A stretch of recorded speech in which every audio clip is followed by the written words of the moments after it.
Why, hello there, I'm Professor Joel, and welcome to my direct-to-DVD movie review of Happy Halloween Scooby-Doo. So this recently came out about 2 weeks ago in Walmart, and now it's making its way to Target, Amazon.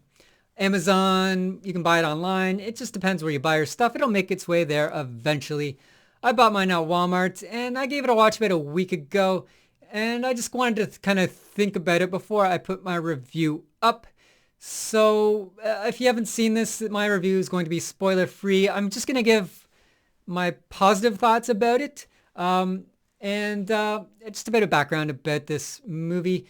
So a couple things you should probably know is that it's part of a trilogy, with the first two movies being The 13th Ghost of Scooby-Doo and The Return to Zombie Island that came out in the past couple years. This is like part three, but it's not a strongly connected part three. I'd say it's a weak connection that kind of runs through them. For the most part, it's you'll understand it when you see the connection in this. If you've seen the previous two, and you'll just go, yeah, I can see that. That's about it. So you don't have to watch the first two to get this one or to understand it. Another thing about this movie is that it kind of connects every generation of Scooby-Doo to some degree. So it makes references to things that happened in the new Scooby-Doo movies, things that happened in A Pup Named Scooby-Doo. There's a reference to that. The episode takes place in Crystal Cove, which is where Mystery Inc. took place. And then there is a reference to Guess Who Scooby-Doo, because Bill Nye, who was on that show, is a guest star on this, as well as Elvira. And there is a third guest star on this, but I won't give away. And then, yeah, there's references to Phyllis Diller, Three Stooges, Batman. So there's lots of cool stuff in this movie that I think a lot of people will enjoy. I don't want to get into any negatives.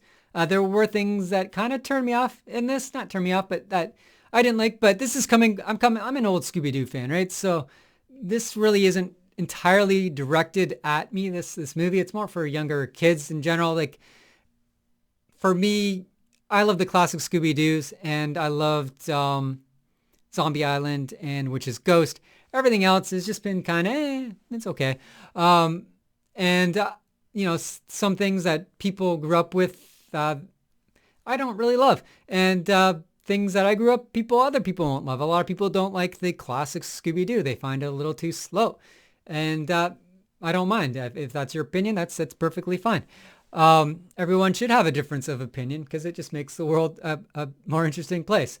So again, like, I'm not trying to slam this movie. I'm just giving my thoughts as a longtime Scooby-Doo fan.